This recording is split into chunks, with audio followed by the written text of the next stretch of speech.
Welcome to the Ask Ralph podcast. We're listening to an experienced financial professional with over 30 years of experience can help you make sense of confusing questions, current headlines, and industry trends about taxes, small business, financial decision-making, investment strategies, and even the art of proper budgeting. Ask Ralph makes the complex simple by sharing his real-world knowledge from a Christian perspective with all things financial. Now here's your host, Ralph Estep Jr. Good evening and welcome to the show. On tonight's show, we've got some great questions to answer from our mailbag, and we'll answer your questions as well. But let me start by first asking you a question. Are money fights destroying your marriage? Tonight, I'm diving into a powerful story of transformation that changed everything for one couple on the brink. Plus, I'm going to talk about some crucial year-end tax moves you need to make before December 31st that could save you thousands of dollars. And listen, if you're thinking about turning that side hustle into a real business, I'll tell you exactly what you need to know about timing it right. From charitable giving strategies to smart business deductions, we're tackling your biggest money questions with biblical wisdom. You don't want to miss my 7-step blueprint for ending financial conflicts in your marriage once and for all. If you're facing similar financial dilemmas, remember, you can submit your questions at justaskralph.com or post them right there in the chat. Well, thank you for joining me. This is your weekly opportunity to get your questions answered. And like I said, feel free to ask your questions right in the chat. If you do ask a question, do me a favor and just put a Q and a colon so they'll jump out at me. Feel free to comment as well. And listen, tonight is the last night to do our survey. At midnight, the survey closes. Now, you might be saying, Ralph, why does it matter? Well, here's why it matters. I'm giving a $250 Amazon gift card to one lucky person who fills out the survey. And listen, it'll take you no more than 5 minutes, and we've already got a ton of responses. But if you want to do it, I would really appreciate it. Like I said, you've got till midnight tonight. You go to askralphpodcast.com/survey. Again, that's askralphpodcast.com/survey. And stick around to the end of the show because some lucky listener is going to win a $100 Amazon gift card right there later in the show. Well, let's get started with our Bible verse today. And our Bible verse comes to us from the book of Ecclesiastes. It's from chapter 4, verses 9 and 10. And it tells us this: two are better than one because they have a good return for their labor. If either of them falls down, one can help the other up. Well, let's talk about our first question we got here from our mailbag. And this one came to us from Kathy in Little Rock, Arkansas. And this is what she wrote. She said, "Dear Ralph, I'm at my wit's end. My husband and I can't seem to have a single conversation about money without it turning into an argument. He's a saver, I'm more of a spender. We just can't find middle ground. Last week I bought some new clothes for the kids without telling him, and he saw the credit card statement. It led to another huge fight. I know we need to get on the same page financially, but how? We both love the Lord and want to honor him in our marriage, but our different money personalities are tearing us apart. Please help." Well, let me just tell you something right now. That is truly a great question. And it's very common for couples to have this situation. Let me start by sharing some statistics related to financial issues. These are the common stressors for couples. First one is debt. Things like student loans, credit card debt, mortgages. These are all major stressors. In fact, the American Psychological Association, that's the APA, consistently finds that finances are a top stressor for Americans. Debt is a significant component to that. And listen to this. A 2022 survey by NerdWallet found that the average household credit card debt had grown to $5,221. And here's the problem. High level of debt leads to arguments about spending habits and creates those feelings of being overwhelmed and trapped. Let's talk about those differing spending habits, those financial priorities. Truth is, couples come from different financial backgrounds. Everybody is raised differently. They got varying philosophies about money. Like I said, one partner might be a saver, the other might be a spender. And those differences can lead to major disagreements. Those disagreements could be things like, how do you allocate funds? How do you save for the future? How do you manage those daily expenses? And listen to this. Research from the University of Kansas found that conflicts about finance early in marriage are a strong predictor of divorce. One of the leading causes of that is lack of communication. The National Foundation for Credit Counseling has reported that many couples don't regularly communicate about their finances. And then what happens? You have one of these unexpected expenses, like a job loss, maybe a medical emergency or that home repair. Those home repairs can strain even the most financially stable couples. Listen to this one. A survey by Bankrate found that only 40% of Americans, listen to this now, would be able to cover a $1,000 emergency expense with savings, $1,000. And of course, not to mention these things with income inequality or financial dependence. Maybe you've got one partner that earns significantly more than the other, or one partner is financially dependent on the other. And this can create a huge imbalance of power and lead to resentment. Not to mention the lack of a budget or financial plan. And let's talk about divorce for a second. While not solely attributable to finances, financial problems are often cited as a contributing factor in divorce. In fact, some studies have suggested that financial problems are among the top reasons for divorce. It causes stress. The APA, again, we talked about them earlier, consistently ranks finances as a top stressor for Americans. And the problem is this stress undoubtedly spills over into their relationships. Well, let me start with a story tonight about Mark and Lisa. Now, these are clients of mine, but I don't use real names. And Mark and Lisa were constantly fighting about money. In this particular situation, Mark was the saver, but Lisa was the impulse spender. One evening, after another heated argument about a $200 grocery bill, they sat in my office, barely looking at each other. Man, let me tell you, the tension was palpable. Mark would clutch his budget spreadsheet like a weapon, while Lisa fought back tears of frustration. You could see these two were not happy, and I was right in the middle of it. I was playing like the counselor. But here's what's changed everything. They learned to see their different money personalities as strengths rather than weaknesses. And they implemented 7 strategies that I'm going to talk about right now that transform their financial relationships. You might want to write these down. Number 1 thing, plan money date nights. And it might sound silly, but they scheduled weekly money dates where they discussed finances over dinner. They made it a positive experience rather than a confrontation, like you said in your call or your letter today. It's constantly devolves into this fight. Well, make it a positive experience. Do that money date night and turn that into a positive experience rather than a confrontation. So that's number 1 on my list, money date nights. Number 2, shared goals, separate responsibilities. So Mark and Lisa, they identified their common financial dreams. They had dreams that were in common. They were married. There was something there, and they divided those financial tasks based on their strengths. That is really the key. Use one party to build up the other. It's really a team approach. So that's number 2, shared goals, separate responsibilities. Let's move on to number 3.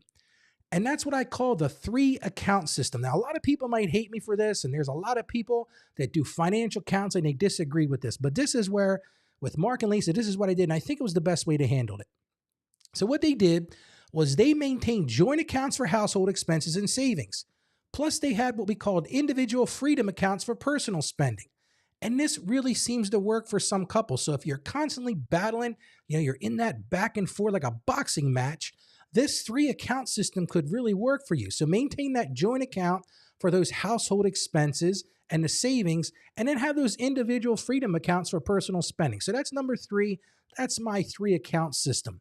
Number 4, this is a Christian show.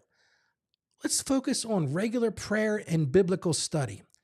And these two, they committed to praying together about financial decisions, and they study what Scripture says about money management. If you listen to my show, every day I'm able to tie something about money into Scripture. So what did they do? They sat down and they figured out ways to pray about it. They figured out ways to use the Bible to help them. So that's number 4. That's my regular prayer and biblical study. Number 5, and you've listened to me for the last couple of weeks, I've been talking about this, and I've been going back and forth between the 24-hour rule and the 48-hour rule. Now, tonight I'm going to say it's a 24-hour rule because this is what Mark and Lisa did. So for any purchase over $100, they immediately waited 24 hours. So they didn't just buy it if it was more than $100. They waited 24 hours, they discussed it, and together they made a decision board before deciding on it.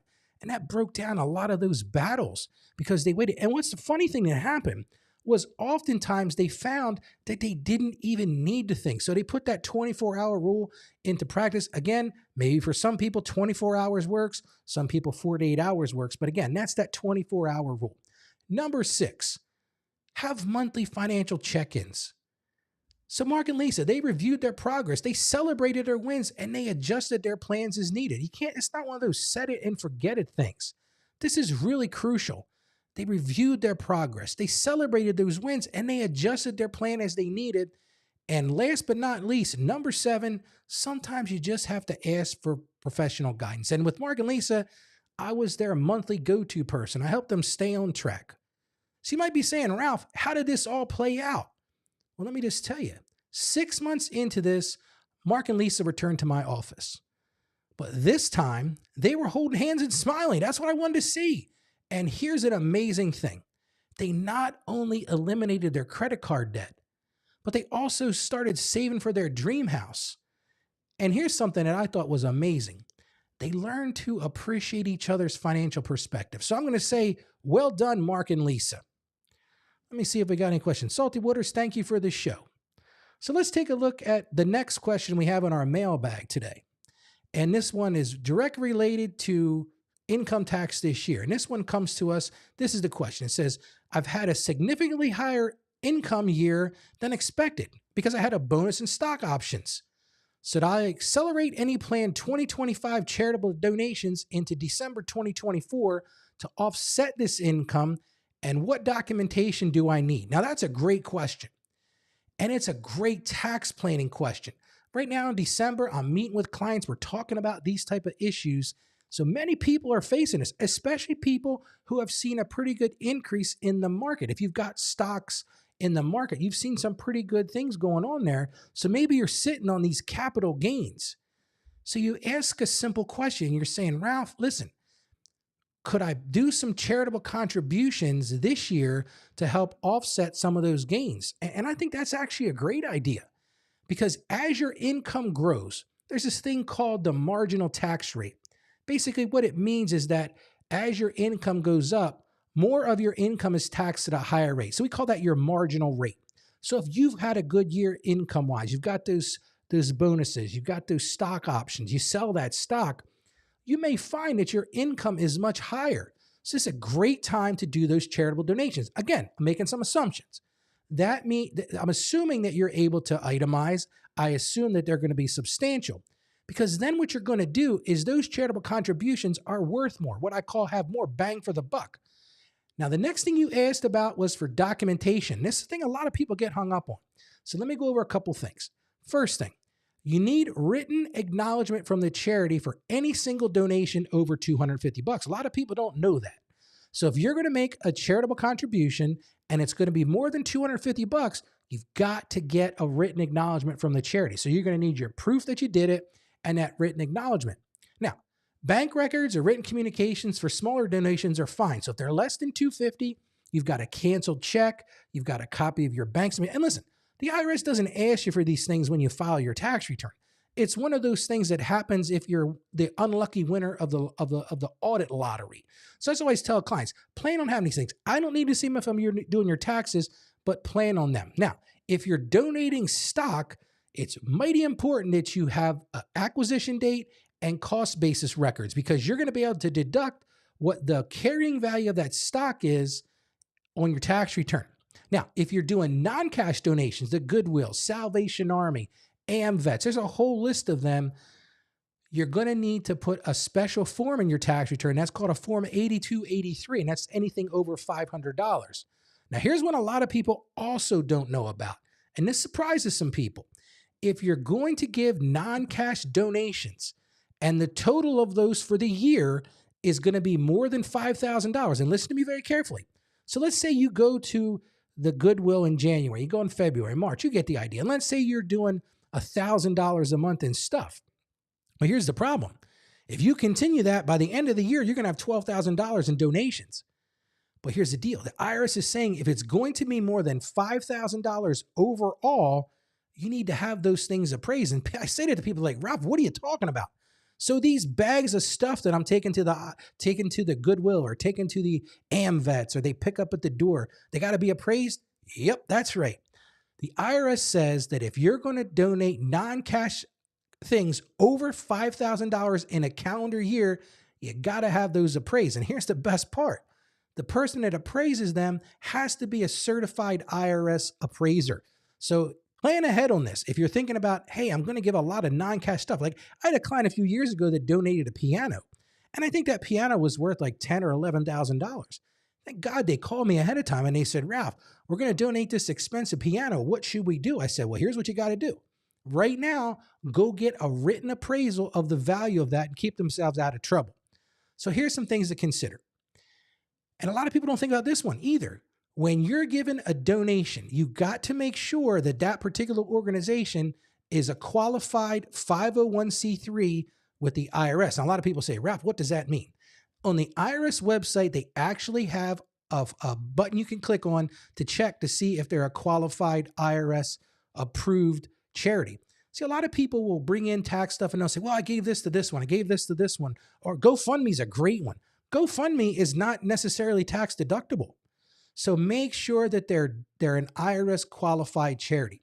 Next thing you want to do, if you're going to donate any stock, I talked about this a little while ago, make sure you have a record of the fair market value on the date that the stock is donated. And that's not really complicated to do. You can go online. It's all kinds of market valuation things. You plug in the stock information and get that information. And last but not least, you talked about documentation. Keep those records for at least 3 years after filing. And again, I can't give you the best answers today. I'm going to tell you to consult with your tax advisor for specific advice and be careful with those stock options because they can be complex. Well, let's look at our next question in the mailbag tonight. And this one is this. It says, my small business has had strong profits this year. I say, that's fantastic. So now they're asking a question I'm getting all the time. They're asking this. They said, what equipment purchases or retirement plan contributions should I consider making before the December 31st to reduce my tax liability? That is another great question. And if you looked at my calendar the last week and the next 2 weeks coming up, I am booked solid with people asking that very same question because they're taking a look at their year and they're going, man, I've had a pretty good year, which is fantastic. And they're saying, Ralph, could I make some equipment purchases? Could I make a retirement plan contribution before the end of the year? So let's start talking first about equipment purchases. I don't want to lose you in the weeds, but there's this thing called a Section 179 deduction. And basically what it does is it allows you to deduct up to $1.16 million in qualifying equipment purchases if you made those in 2024.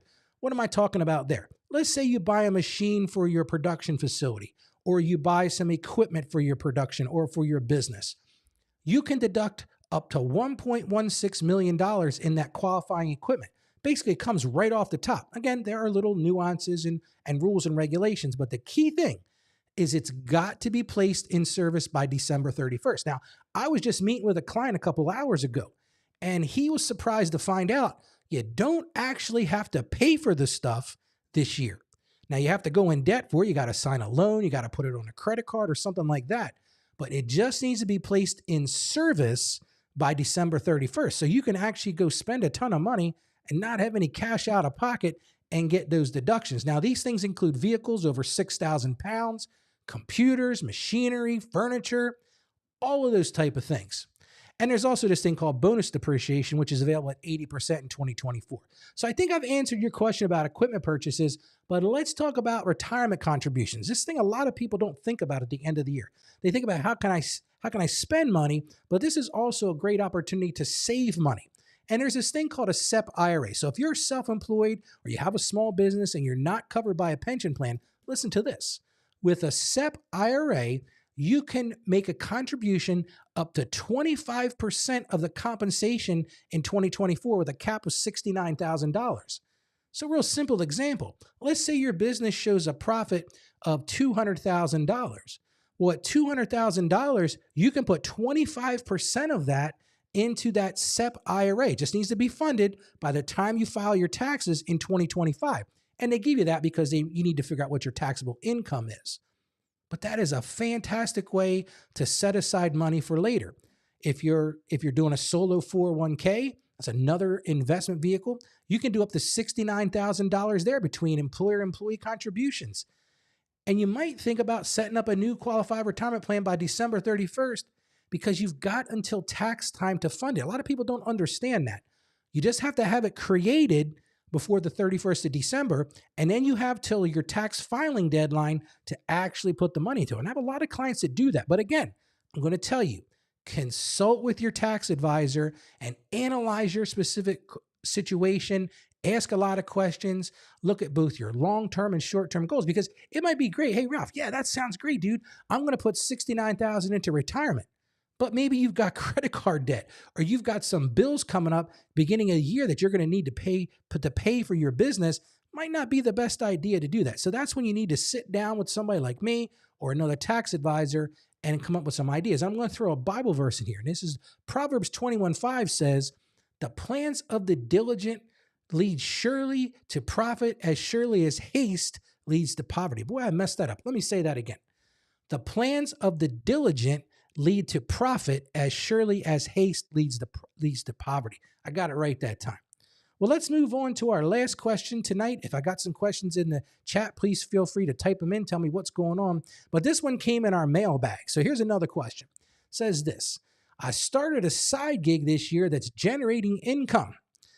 Here's the question. Should I form an LLC or S Corp before year end? And what are the tax implications if I wait until January to make this decision? Now, that is another great and practical question because it's all about business structure and timing. Now, I can't provide specific advice on the online show here tonight because everyone's situation is different. But here's things I can tell you. If you wait until January, you're going to report all this income on your personal income tax return. It's not a fantastic situation. It's going to go on a Schedule C. Now, here's the problem with that. That means that every dollar of net income, because you don't have an entity, you're going to pay self-employment tax on that full amount. You may be saying, Ralph, what in the world are you talking about? So when you work for yourself, you have to pay self-employment tax, which is basically Social Security and Medicare. When you work for somebody else, you pay half and your employer pays half. But when you work for yourself, you pay both halves. You might be saying, Ralph, what does that equate to? You ready for this? It's 15.2% of that net income. So not only are you going to pay federal tax, if you live in a state that has state incomes, not only are you going to pay state income tax, but you're going to pay that self-employment tax as well. So let's just use a simple example. Let's say you're in the 24% federal tax bracket and you're in the 8% state tax bracket. Then you're going to have to add additional 15.2% of that. So that's why these entities are such a great thing. I'm setting up a ton of these right now as we approach the end of the year. Now, if you form that entity before the year end, you might need to file some partial year returns to divide the income up. There might be additional filing costs. These things don't create themselves for free, but you could start taking those tax advantages sooner, but you got to look at the cost benefit to that. So here's what I'm going to do. I'm going to encourage you to do this. Number one, calculate your projected annual income from this side gig, just like I did right then. That's a really big example. Let's say this. Let's say you're projecting that, Ralph, I did this photography business, and it was pretty successful this year. And we grossed $50,000, and we had about $10,000 in expenses, so we're going to show a $40,000 profit. Well, you can take that $40,000 and say, okay, if I pay self-employment tax on that, that's $40,000 times 15.2%. Well, maybe I could save some money if I did what old Ralph said to do. So that's what I'm going to tell you. Take a look. Now, if your income is less than $8,000 to $10,000, it's probably not going to be a huge benefit in the current year because by the time you pay somebody to create the entity, you get the business license, you do all that stuff. But if your income is, and this is a general rule, if your income is going to be over $10,000, the thing kind of pays for itself with the self-employment tax savings. But this is when you meet with that tax professional that can review your specific situation. You can also go to my website, go to askralph.com. You'll see a button at the top that says book a call with Ralph. And I might be able to fit you in before the end of the year and get this entity created. And then take a look at your liability exposure and then also factor in some state-specific requirements and fees. I'm just telling you, at the end of the year, this is a great time to take a look at what your tax situation is going to be. If you're doing things as a sole proprietor, there's a lot. I'm not an attorney, so I can't give you legal advice, but there are a lot of reasons to have that separate legal entity. I'm not going to get into them tonight, but just the tax ramifications for that self-employment tax is huge. And you might do an LLC, a two-member LLC. You might do a subchapter S corporation, but take a look at those things and decide what works best for you. All righty. Well, let's get on to our next thing here. And so I'm going to look here in the chat. I don't see any chat questions. Does anybody have any questions they want to ask in the chat? I would love to answer them tonight. I know sometimes you might not have thought of it when we first started, but now you're thinking, Ralph, I do have a question. With the end of the year, I'm doing a few episodes that are coming out. They're going to talk about some tax planning and some resolutions for the future. So as I talk, feel free to drop those questions into the chat. Now, maybe after tonight, you're thinking, Ralph, I need to figure out a way to break free from this financial stress. Maybe you're feeling overwhelmed by your financial challenges. Maybe you're thinking about buying a home. Maybe you're running a small business. Or maybe you're like one of the many people that's living paycheck to paycheck. Well, let me just tell you this. You don't have to walk this journey alone. Like many others, you may be watching your dreams slip away. Maybe you're struggling with mounting debt. You're feeling stuck. You're feeling frustrated. Maybe you're that couple that can't seem to get on the same page financially. Maybe you're trying to balance your business and personal finances. Well, let me just tell you, there is hope. And together, working with me, I can help you create a plan to find that financial freedom while honoring your Christian values. You might be saying, Ralph, how do you do that? Well, here's how I get there. First thing I'm going to do, I'm going to assess your current situation. It's just the facts. It's the reality. It's not emotional. That's like, where are you now? Think about it like this. I said this on the show a week or two ago. Let's say you want to take a trip to New York City. Well, in order to get there, you've got to have a plan to get there. You got to start by understanding where you are. Whether you're going to use a map or Waze or some kind of mapping program, you got to assess where you are. I'm going to do the same thing with your finances. Once we get a picture of where you are, then we're going to take a look at your God-given dreams, or what I call your big, hairy, audacious goals. Those are the things that you just want to accomplish. Like I said, maybe it's buying a new home. Maybe it's getting a beach place or a second home. Maybe it's saving for your kids' college. Maybe it's buying a new car. Maybe it's a sports car you've always wanted.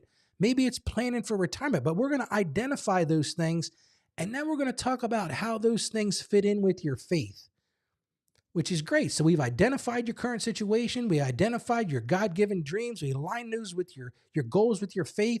But then we're going to build that roadmap. We're going to figure out how to get you from point A to point B. Like I said, if you're going from where I'm located here in Middletown, Delaware to New York City, I'm going to give you a roadmap of how to get from point A to point B. And here's the best part of working with somebody like me. You're going to establish accountability. And that's the key to this. What gets measured gets done. My grandfather used to say that all the time. What gets measured gets done. And if you have somebody that can walk alongside of you, that can help you along the process, establish that accountability and track your success, because that's the key.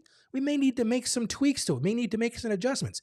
You know, let's think about that analogy I said. You're on the way from Middletown, Delaware to New York City, and all of a sudden there's an accident on 295 in New Jersey. Well, the mapping software might say, hey, you need to make a detour. Well, I might say the same thing to you. If we're having that accountability, we're going to track your success. And listen, there's no cookie cutter solutions. You're not going to go watch some YouTube or some TikTok video or read some self-help book. I'm just going to give you some practical faith-based approaches that are tailored to your unique situation. Are you feeling it? Do you want to break free from debt? Do you want to find that financial stability? Do you want to achieve long-term success and at the same time grow spiritually while building wealth? Listen, don't let another day pass feeling stuck or overwhelmed. You can book your call with me by going to askralph.com, and let's plan your plan. Let's plan your path to financial freedom and spiritual growth. Again, that's at askralph.com. Well, now let's get to what everybody's been waiting for. I don't see many questions coming in. Again, I'll give you an opportunity as I launch this drawing. So let's launch our drawing here. We're going to give away $100 to a lucky listener. So let me get this started. And what you need to do is you need to go into the chat and you need to type in there pound ASKRALPH. And as soon as you do that, the timer will start and you can't enter the contest unless you put that in there. So again, type in there ASKRALPH. So, and I see some questions coming in. So let's get started with this question. And this one comes to us from AI goes to college, excuse me. So let me pull that over here and let's take a look at that. And don't forget, enter into the contest in the chat window, type in pound, ask Ralph.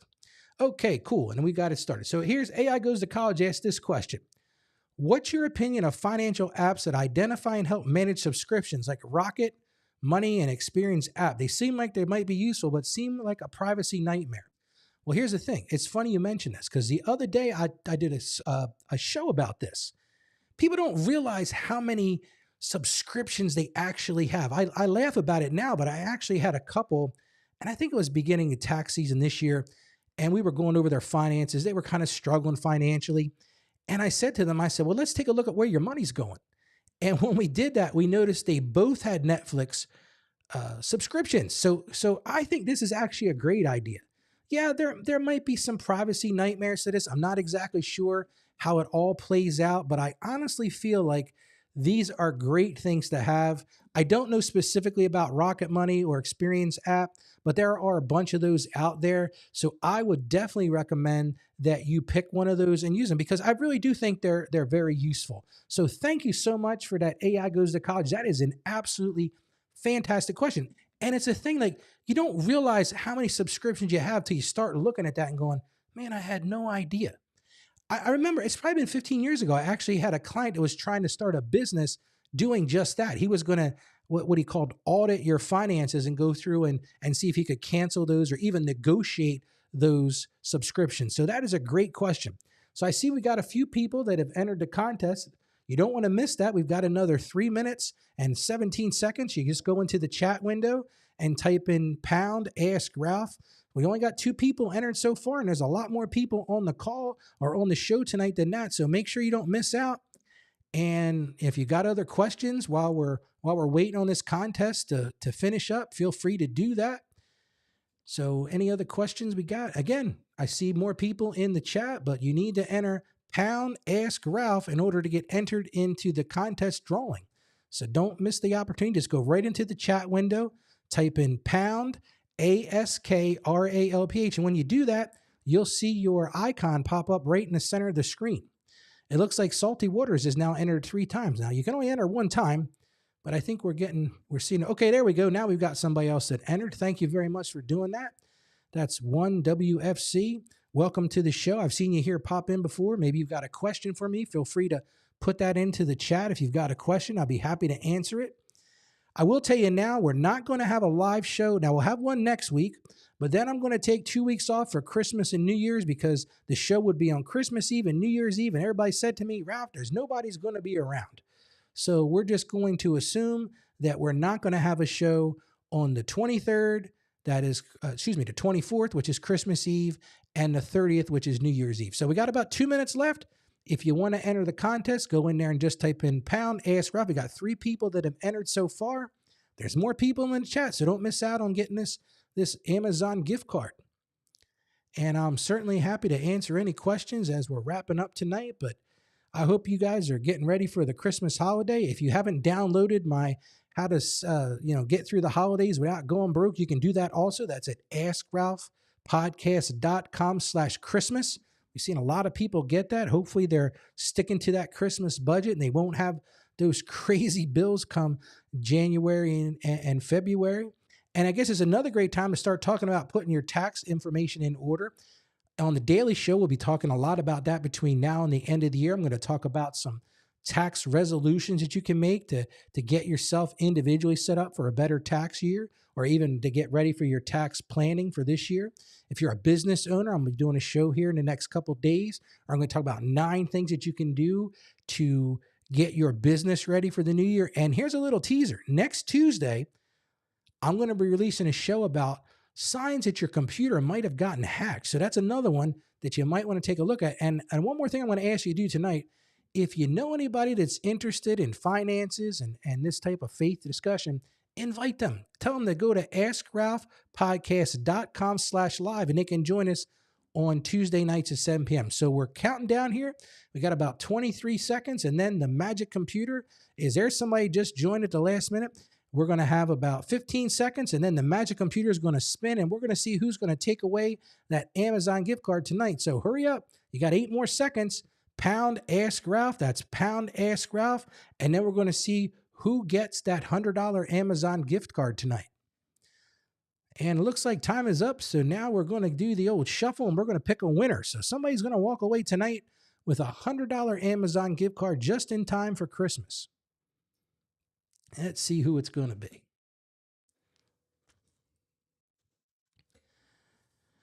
Let's see who it's going to be. And tonight's winner is AI Go to College. Thank you very much. AI Goes to College is a big supporter of the show, so thank you so much for joining us. And AI Goes to College, you'll have your $100 Amazon gift card on the way. So I thank everybody who's entered tonight. That is fantastic. I truly appreciate it. So now let's close out the show tonight. So I want to just say this. I want to say thank you for joining me. And I appreciate you being here every Tuesday night. Again, we do this every Tuesday night at 7 p.m. Eastern time. So like I've said, invite your family, invite your friends, tell them that there's a way that they can come and be involved in this show. And remember this, and I truly mean this. My passion is to help you achieve financial success. I want to see you live out your dreams. I want to see you grow in your faith, because I know together, if we work together, and like I told you, you can book a call with me by going to AskRalph.com, click on that button to book a call. But I know together, working together, we can master your finances from that Christian perspective. So thank you so much for participating in the program tonight. I appreciate the questions. And I'm going to tell you this, as I always end the show, stay financially savvy out there, and may God bless you abundantly. Thank you for joining us on the Ask Ralph podcast. And with a simple click to subscribe, we'll invite you back to our next episode. And remember, financial issues don't have to be complicated. Just ask Ralph. The information contained in this episode of Ask Ralph is based on data available as of the date of its release. Saggio Accounting Plus and Ask Ralph Media, Inc. is under no obligation to update this content if changes occur. Applying this information to your specific situation requires careful consideration of all facts and circumstances, and any information provided is not to be considered as financial, tax, or legal advice. Please consult your tax advisor or attorney before acting on any material covered.